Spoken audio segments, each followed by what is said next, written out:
नमस्कार, आप देख रहे हो सिटी पोस्ट। मैं हूं नेहा। इस वक्त हमारे साथ एक बार फिर से दिल्ली में माधव आनंद जी जुड़ गए हैं। सबसे पहले आपने जो मानव कतार श्रृंखला, आपका जो ये मुहिम था वो कैसा रहा और कैसा रिस्पांस आया? सबसे पहले इसी से शुरुआत करते हैं। बहुत अच्छा रिस्पांस रहा है। जिस कॉज को लेके हम लोगों ने मानव कतार लगाने का काम किया है, जिस तरह जनता का समर्थन मिला है, आज जनता भी समझ चुकी है कि बिहार में शिक्षा व्यवस्था और रोजगार ये दो ऐसे मसले हैं जिसको नीतीश जी ने जो पूरी तरह की साजिश के तहत ध्वस्त करने का काम किया। यानी शिक्षा व्यवस्था तो पूरी तरह ध्वस्त है, चरमरा गई हुई है। निश्चित रूप से रोजगार की जितनी भी संभावनाएं थी, उस संभावनाओं को भी उन्होंने खत्म करने का काम किया है। आज से 15 साल पहले जितने जैसे उद्योग व्यवस्था बिहार में थे, क्योंकि वक्त कम है, अगर आंकड़ा में बताने लगूं तो इस अपने कार्यकाल में 15 साल में सारे उद्योग व्यवस्था को उन्होंने बंद करवाने का काम किया। चीनी मिल का उदाहरण आपके सामने है, जितने अन्य जैसे कारखाने थे, तो 15 साल में रोजगार की संभावनाओं पे उन्होंने चर्चा तक नहीं की है। तो निश्चित रूप से हम लोगों ने जो मानव कतार लगाया था कि हमें चाहिए शिक्षा और रोजगार, इसलिए मानव कतार, ये हम लोग को सफलता मिली। और सफलता ही नहीं मिली, हम लोग लगातार शिक्षा और रोजगार को लेकर अपनी मुहिम को जैसे जारी रखे हुए हैं। थोड़ा सा इंटरप्ट करते हुए कहूंगी कि सत्ता पक्ष जो है उन्होंने मजाकिया अंदाज में भी ये कहा था कि मानव कतार आप बनाने चले थे नीतीश कुमार से आगे, आपकी अपेक्षा थी कि उस मानव कतार से आपका कहीं और बढ़ के हो। थोड़ी सी अपेक्षा में कमी हो गई। देखिए नेहा जी, पहली बात की हम लोगों ने मानव कतार लगाया और नीतीश जी ने मानव श्रृंखला लगाया। मानव कतार और मानव श्रृंखला में अंतर होता है। नीतीश जी सरकार में है, सरकार के मुखिया हैं, वो जनता की गाढ़ी कमाई को जो है सो दुरुपयोग कर रहे हैं, जनता की गाढ़ी कमाई से अपना चेहरा चमका रहे हैं। आज इलेक्शन का वक्त आया तो वो जो है पर्यावरण पे जो है मानव कतार और विश्व रिकॉर्ड बनाने में लगे हुए हैं। हम लोग जनता के पैसे की बर्बाद नहीं कर रहे, हम लोगों ने मानव कतार लगाने का काम किया है। जितनी संख्या थी, कहीं 100 लोग थे, कहीं 500 लोग थे, कहीं 1000 लोग थे, कहीं 10 लोग थे, लेकिन सभी विद्यालयों पे, सभी प्रखंड के सरकारी विद्यालयों पे हम लोगों ने मानव कतार लगाने का काम किया, जिसमें स्टूडेंट भी आए, शिक्षाविद भी आए, पॉलिटिकल पार्टी के वर्कर भी आए और नेता भी आए। और हम लोग चाहते हैं, आपके माध्यम से कहना चाहते हैं नेहा जी, कि बिहार विधानसभा का जो चुनाव है, इस चुनाव में शिक्षा, रोजगार और स्वास्थ्य व्यवस्था, ये तीन जो है सो प्रमुख मुद्दा बने। ये जितने जो है सो जो सत्ताधारी दल के लोग हैं, ये भावनात्मक मुद्दे को उठा के चुनाव लड़ना चाहते हैं। और हम लोग चाहते हैं कि अगर बहस हो तो शिक्षा और रोजगार पे बहस हो, उसको प्रमुखता दिया जाए। हर पार्टी अपने मैनिफेस्टो में जो है इसको प्रमुखता प्रदान देने का काम करे। माधव जी, जो नीतीश जी की बात उठी है, तो नीतीश जी ने कहा है कि ये परिवार जो है कभी दोबारा सत्ता में नहीं लौट पाएगा। परिवार से अभी तक आप समझ गए होंगे, किस परिवार की बार बार नीतीश जी बात करते हैं। देखिए, नीतीश जी ने कहा कि परिवार को जनता सपोर्ट नहीं करेगी, काम करने वालों के सपोर्ट करेगी। नीतीश जी, इससे लंबा वक्त मुझे नहीं लगता है बिहार की जनता अब किसी को देने जा रही है। 15 साल तक अगर जनता आपके ऊपर आशीर्वाद बनाए रखा, आपको आशीर्वाद मिलता रहा, और आज बिहार समस्याओं से ग्रसित है, मुझे नहीं लगता, हम लोग भी युवा हैं, अगर हम लोग को भी, अगर हम लोग का भी किस्मत अगर साथ दिया या हम लोग मेहनत करके वहाँ तक पहुँचे, तो हम लोग को भी जनता 15 साल तक मौका नहीं देगी। 15 साल में अगर आप चाहते तो बिहार को आज विकसित प्रदेश बना देते। आज आपने विकसित प्रदेश नहीं, बीमारू प्रदेश बना दिया। तो बीमारू प्रदेश बना दिया, उसके बाद जो आप इस तरह का भाषणबाजी कर रहे हैं कि परिवारवाद और फलाना ढकाना, बिहार की जनता आपको पूरी तरह जैसे नकार चुकी है। आप भी इस चीज को समझ चुके हैं कि बिहार की जनता का भरोसा जो है सो आप पर से उठ चुका है। इसलिए तो तरह तरह के पोस्टर जारी करते हैं। अगर आपने विकास किए रहते तो विकास किए रहते तो जनता आपको जो है सो रिजल्ट देने का काम करती, आपको पोस्टर जारी करने की जरूरत नहीं होता। हम लोग पोस्टर जारी करते आपके अगेंस्ट में। ये तो सत्ताधारी दल के लोग, मुझे खुद आश्चर्य हो रहा है कि सत्ताधारी दल के लोग, जेडीयू के लोग पोस्टर जारी कर रहे हैं। तो आप अनुमान लगा लीजिए कि इनको भी पता चल गया है कि बिहार की जनता इनसे त्रस्त है, बिहार की जनता इनको माफ नहीं करने जा रही है। युवा जितने हैं इनको माफ नहीं करेंगे। और मैं कहता हूं नेहा जी, इस बार मोदी जी को भी युवाओं ने प्रधानमंत्री बनाया था, आपको याद होगा। और इस बार भी बिहार में बदलाव बिहार के युवा ही करके दिखाएंगे, जाति पाति धर्म मजहब से ऊपर उठ के। और जब हम लोग बोलते हैं तो उसका प्रभाव जो है सो युवाओं पे पड़ता है। युवाओं की बात है, आप भी युवा हैं, तेजस्वी यादव भी युवा हैं, और तेज प्रताप भी अब खुद को जन नेता मानने लगे हैं, वो भी युवा हैं, मुकेश सहनी युवा है। अगर हम विपक्ष में, या जो आप एक टर्म कॉइन आप लोगों ने किया महागठबंधन, उसमें देखें तो जीतन राम मांझी को हम छोड़ देते हैं। तो आप सब तो युवा ही हैं जो महागठबंधन का चेहरा बने हुए हैं। फिर भी कहाँ कमी रह रही है कि जनता कहीं ना कहीं, जब नीतीश जी ने उतना बड़ा प्रोग्राम रखा तो ये गिनीज वर्ल्ड बुक में नाम दर्ज होगा इसका, तो कहीं ना कहीं जनता तो उनके साथ ही, तभी तो वो उतना बड़ी श्रृंखला सक्सेसफुल। सरकारी पैसे पे सरकारी कर्मचारियों को अगर आप लाइन में लगाते हैं, आप स्वाभाविक है, आप डिक्टेटरशिप है। आप डिक्टेटरशिप माने क्या होता है? तानाशाह की तरह। अगर आप नोटिस निकाल देंगे कि सारे स्कूल के शिक्षकों को कतार में लगना है, सारे स्टूडेंट को कतार में लगना है, अच्छा। तो सत्ताधारी दल के लोग हैं, हम लोग तो इस तरह का आदेश नहीं जारी कर सकते हैं। तो सत्ता का दुरुपयोग करके अगर वो मानव श्रृंखला और विश्व रिकॉर्ड बना रहे हैं, मैं तो कहता हूं कि विश्व रिकॉर्ड नीतीश जी का बनेगा 2020 में, जब बिहार की जनता उनको सत्ता से हटाएगी और जब इनके माथे पे नाकामियों की लंबी जो लिस्ट जारी करेगी बिहार की जनता, तो वो भी अपने आप में विश्व रिकॉर्ड बनेगा। ये विश्व रिकॉर्ड तो आप जनता के पैसे पे बना रहे हैं। चलिए, ये हम एक वक्त पे जब विधानसभा चुनाव का रिजल्ट आएगा तब हम इस पे बात निश्चित रूप से बात कर अभी हम बात करते हैं। आपने पोस्टर वॉर का मुद्दा भी उठा लिया। आरजेडी की तरफ से आया था डबल इंजन, ट्रबल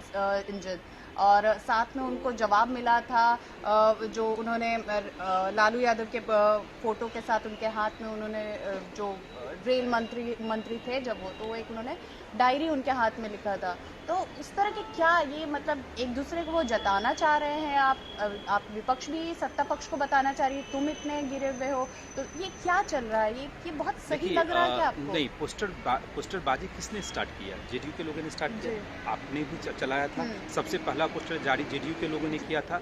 अब डबल इंजन और ट्रबल इंजन की जो बात हो रही, तो सही ही कह रहे हैं। अगर डबल इंजन की सरकार हो, केंद्र में भी सरकार और प्रदेश में भी सरकार, उसके बावजूद अगर बिहार में विकास न हो, बिहार समस्याओं से ग्रसित रह जाए, बिहार में जल जमाव होता है और माननीय सुशील मोदी जी मुख्यमंत्री जी हाफ पैंट पहन के उनको बाहर 4 दिन के बाद निकलना पड़ता है, तो भाई डबल इंजन की सरकार है। जहां प्रधानमंत्री जी भाषण में कहते हैं कितने लाख करोड़ बिहार को चाहिए, कहाँ गया वो लाख करोड़? जैसे अब उन्होंने कहा था कि युवाओं को रोजगार देंगे। मुझे याद है नेहा जी, 2014 के इलेक्शन में यही माननीय प्रधानमंत्री जी मोतिहारी पूर्वी चंपारण में कैंपेन कर रहे थे और कहा था कि मेरी सरकार बनेगी तो तीनों चीनी मिलें जो बंद पड़ी है उसको मैं स्टार्ट करवाऊंगा, और अगली बार जब आऊंगा तो यहाँ के चीनी मिल से बने हुए चीनी का चाय पीऊंगा।